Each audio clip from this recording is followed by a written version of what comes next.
aja ndeysaan ma ne leen final o yàlla diggante Ninki Fata bu Njongon Montagne bu Sumlok Ninki Fata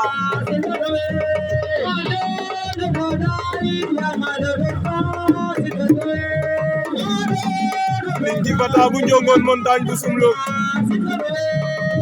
Ninki Fata à gauche Montagne à droite aja ndeysaan képp kuy bëgg 100% Mbouloum TV maa ngi lay bëgg di la siyaar aca Modou Loum borom Kër Farba maa ngi lay bëgg di la siyaar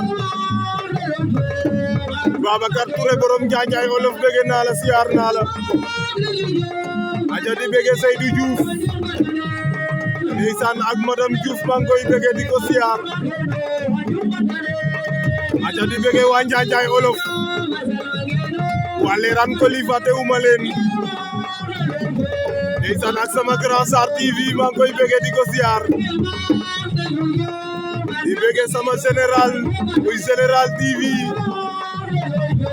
waaw waaw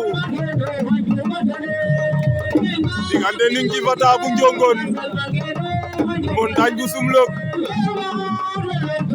aca fii ci Njaanjaay Olof mis bi ñaari nag la ndeysaan aca Mama Lamine Dieng bëgg naa la siyaar naa la président Mohamed Sarr maa ngi lay bëgg di la siyaar aca Amadou Ndiaye borom Karang Ba maa ngi koy bëgg di ko siyaar di bëgg waa Karang Ba Mafia Sir maa ngi bi bëgg naa leen siyaar naa leen Mariama Ndiaye borom Ndorong Log maa ngi lay bëgg di la siyaar aca arbitre ba ngay wax ak ñoom ndeysaan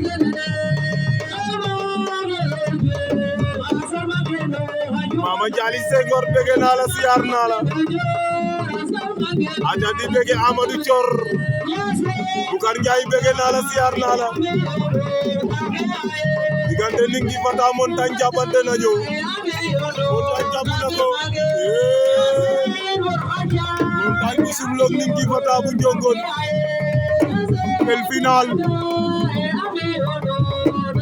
daa mel ni Montagne bu Sumlok moom moo jàpp aca 100% Mbouloum TV il est annoncé finalement ndeysaan asible e andam rayo diggante Montagne bu Sumlok Ninki Fata bu Njongon quel final Ibrahima Sow borom Njongon maa ngi lay bëgg di la ziar waaw waaw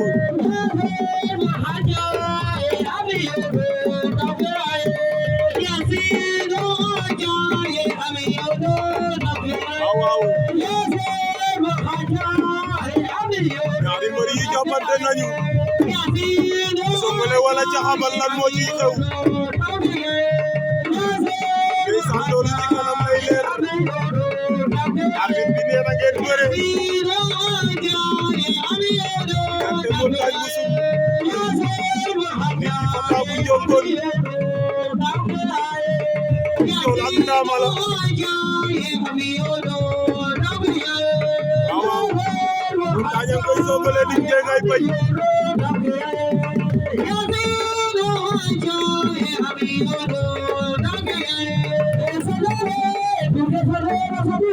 ale sadrere ni ke sadrera sadir enda hagewa waaw waaw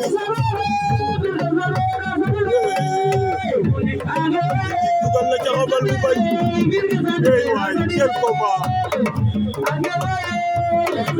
ñaari xale yaa ngi bëre aca Ibrahima Mbor borom ba dudu maa ngi lay bëgg di la siyaar ndeysaan di la kontaane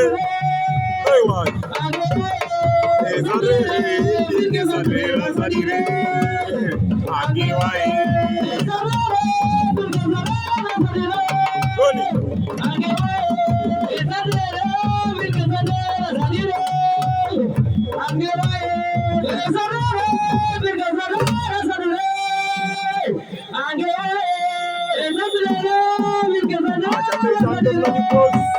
sifflé la mi-temps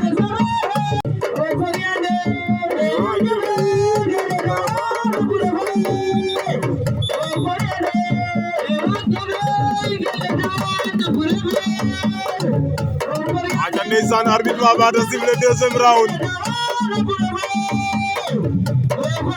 arbitre ba sifflé waat na deuxième round aca ndeysaan diggante Ninki Fata bu Njongone oxe andoona yee ten refu montagne bu Soumlok aca ndeysaan di bëgg waa Soumlok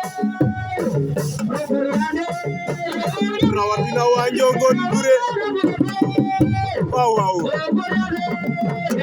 Ibrahima Sow borom Njongone Bure maa ngi lay bëgg di la siyaar Fodé Diom borom Soumlok bëgg naa ko siyaar naa ko ay waay bugu yeewoo Lok maa ngi lay bëgg aca di bëgg waa ñoom Bato ak ñoom aca Babou Ndong borom Leeraan Koli maa ngi lay bëgg di bëgg mafia Leeraan Koli bi yëpp ndeysaan waa ñoom nene sawaana Bure fay Koryani